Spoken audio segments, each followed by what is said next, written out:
literally means. Somesh और सुधा की दो बेटियां थीं, कनक और माही। कनक पढ़ने में बहुत होशियार थी, लेकिन माही टीवी की बेहद शौकीन थी। वो एक छोटे से गांव में रहते थे। माही बोली, कनक टीवी चला, देख कोई ना कोई मूवी आ रही होगी।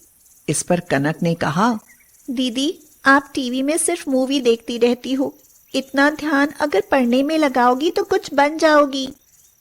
कनक तू देखना, मैं एक दिन बॉम्बे जैसे बड़े शहर में जाऊंगी और एक दिन बहुत बड़ी हीरोइन बनूंगी, तब देखना मैं भी टीवी पर छा जाऊंगी। कनक बोली, दीदी ये शहर जाने के ख्वाब देखना छोड़ दो, हमारे पापा बहुत गरीब हैं, एक परचून की दुकान से वो हमारे सपने पूरे नहीं कर सकते, बल्कि पढ़ लिख कर हमें उनके सपने पूरे करने हैं। माही बोली, कनक इस छोटे से गांव में मेरा दम घुटता है, ये चूल्हे का धुआं, ये धूल मिट्टी, ये अंधेरा, नहीं मैं इस गांव में रहकर कुछ नहीं कर पाऊंगी, मुझे तो बॉम्बे जाना है और हीरोइन बनना है। माही टीवी में फिल्म देखकर मुस्कुराती रहती थी। शहर की चकाचौंध से वह बहुत ज्यादा प्रभावित हो चुकी थी। उसने ठान लिया था कि एक दिन वह शहर जरूर जाएगी। सोमेश अपनी पत्नी से बोला, सुधा थोड़ी चिंता होने लगी है, बेटी अब सयानी हो गई है, कुछ शादी का भी सोचना पड़ेगा। तो सुधा ने कहा, अभी से इतनी चिंता क्यों करते हो, अभी तो वो दोनों पढ़ेंगी और जब पढ़ लिख जाएंगी खुद ही उनके लिए अच्छे रिश्ते आ जाएंगे। माही पूरे दिन टीवी देखती है, कुछ खाना पकाना भी सीख ले। मेरी प्यारी मम्मी, अगर आपकी कनक चूल्हे पर रोटियां बनाएगी तो वह धुएं से काली पड़ जाएगी, फिर आपकी बेटी फिल्मों में कैसे आएगी? तू तो फिल्म के चक्कर में बावली हो गई है, लगता है जल्दी ही लड़का देख तेरा ब्याह करना पड़ेगा। हाँ, लेकिन माही के दिमाग में तो कुछ और ही चल रहा था। अब मुझे इस गांव से शहर जाना ही होगा, मुझे स्टार बनना है और वह तो शहर जाकर ही होगा, नहीं तो मम्मी पापा मुझे किसी गंवार लड़के के साथ जल्दी ही लपेट देंगे। एक दिन उसने देखा कि सब गहरी नींद सो रहे हैं। उसने एक चिट्ठी लिखी, मम्मी पापा मुझे माफ करना, मैं शहर जाकर स्टार बनना चाहती हूँ, जो इस गांव में रहकर नहीं हो सकता। मुझे ढूंढने की कोशिश मत करना, आपकी अलमारी से 10,000 रुपए लेकर जा रही हूँ, पहली फिल्म मिलते ही आपको लौटा दूंगी। मैं जा रही हूँ, आपकी बेटी माही। उसने अपना बैग पैक किया, अलमारी से 10,000 रुपए निकाले और बॉम्बे जाने के लिए घर से निकल गई। एक लंबे सफर के बाद वह बॉम्बे पहुंच गई। एक अनजाने शहर में पहले उसने रहने के लिए एक कमरा किराए पर लिया और फिर वह फिल्मी दुनिया की तरफ चल पड़ी, जहां उसकी मुलाकात रोहन से हुई, जिससे उसकी अच्छी दोस्ती हो गई। रोहन बोला, अरे माही, तुम इतनी खूबसूरत हो कि तुम्हें हीरोइन बनने से कोई नहीं रोक सकता। देखना तुम एक दिन बहुत बड़ी स्टार बनोगी। हाँ रोहन, यही सपना लेकर तो मैं बॉम्बे जैसे बड़े शहर में आई हूँ। वहाँ गांव की घुटन भरी जिंदगी में मैं अपना करियर चौपट नहीं कर सकती थी। रोहन उसे रोज नए नए सपने दिखाता रहा। माही के सारे पैसे खर्च हो चुके थे।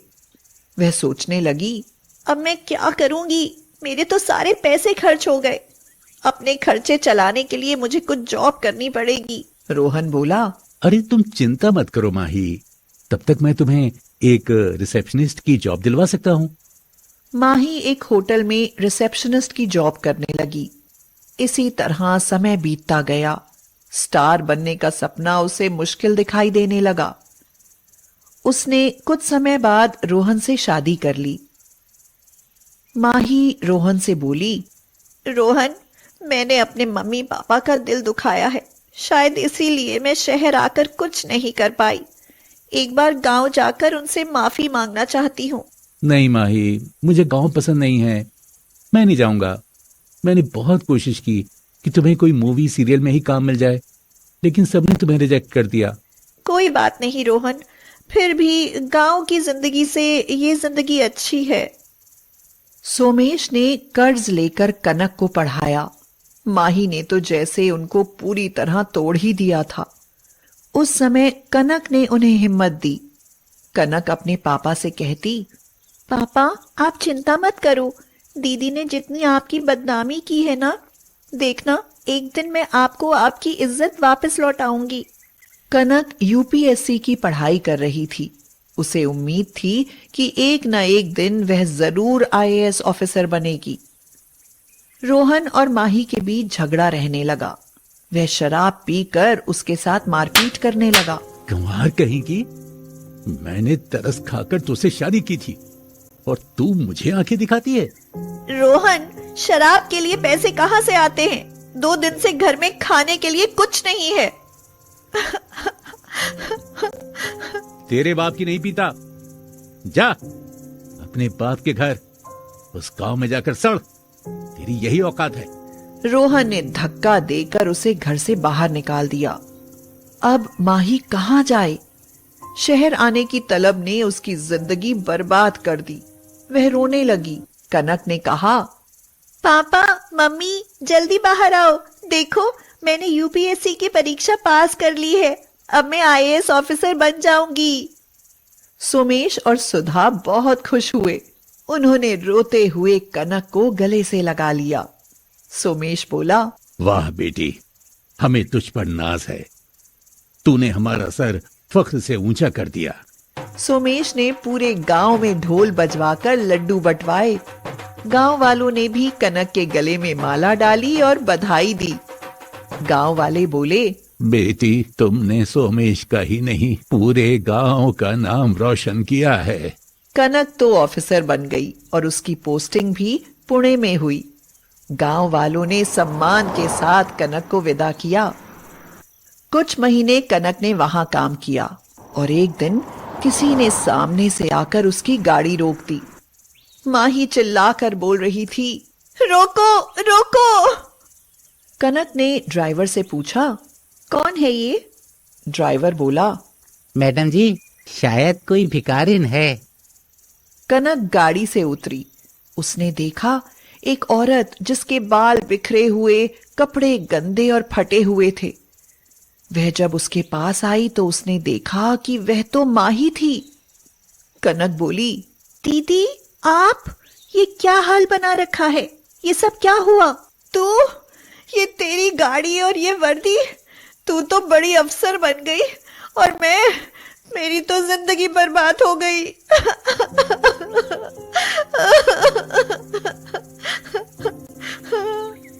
ये कहकर माही तो फूट फूट कर रोने लगी। कनक ने उसे गले से लगाकर चुप किया और पूछा, मुझे बताओ दीदी, तुम्हारा यह हाल कैसे हुआ? कनक, शहर और फिल्मों की चकाचौंध ने मुझे अंधा कर दिया था और बाकी कसर रोहन ने पूरी कर दी। 2 महीने से भीख मांग कर गुजारा कर रही हूँ। काश मैं भी गांव में रहकर ही पढ़ती लिखती तो मैं भी आज तुम्हारी तरह कुछ बन गई होती। दीदी, रोहन को तो मैं सजा दूंगी, पर अब भी कुछ नहीं बिगड़ा। आप मम्मी पापा के पास चलो, सब ठीक हो जाएगा। किस मुंह से जाऊंगी उनके पास? वो मुझे कभी माफ नहीं करेंगे। सुबह का भूला शाम को घर लौट आए तो उसे भूला नहीं कहते दीदी। 1-2 दिन आप मेरे साथ रहोगी, फिर हम दोनों गांव चलेंगी। 1-2 दिन बाद वो दोनों गांव पहुंची। माही को देखकर पहले तो सोमेश और सुधा को बहुत गुस्सा आया, लेकिन उसकी आप बीती जानकर उनकी आंखों में आंसू आ गए। सुधा बोली, माही, गांव में संस्कार होते हैं, यहाँ अपनापन होता है।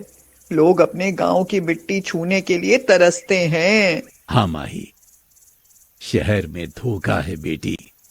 ऊपरी चमक धमक के दिखावे के चक्कर में लोग अपने गांवों से दूर होते जा रहे हैं।